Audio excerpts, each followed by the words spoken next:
C'est le tableau le plus mortel du XVIe siècle, les ambassadeurs. Alors pour l'analyse rapide, peint en 1533 par Hans Holbein le Jeune, Les Ambassadeurs est l'un des chefs-d'œuvre de la Renaissance.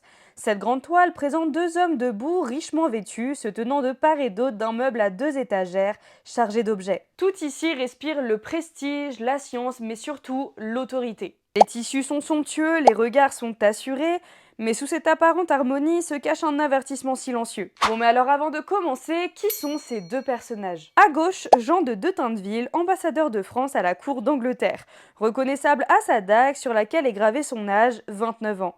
Il est vêtu de velours noir, de fourrure et de soie, arborant de prestigieux colliers de l'ordre de Saint-Michel, soit la plus haute distinction de la chevalerie française. Et il est d'ailleurs le commanditaire de cette œuvre. À droite, Georges de Selve, évêque de Lavore, plus sobrement vêtu, il s'appuie sur un livre ouvert où figure également son âge, 25 ans. Lui aussi a été ambassadeur, notamment à Venise. Entre eux, une étagère, véritable cabinet de curiosité qui concentre les connaissances du temps. En haut, les sciences du ciel. Globe céleste, cadran solaire, cadran, torquetum. Instruments d'astronomie témoignent de l'intérêt croissant pour les astres dans une époque où Copernic bouleverse déjà la vision du monde. En bas, ce sont les sciences terrestres, globe terrestre où figure d'ailleurs le château de Polizy, soit la propriété de Dindeville.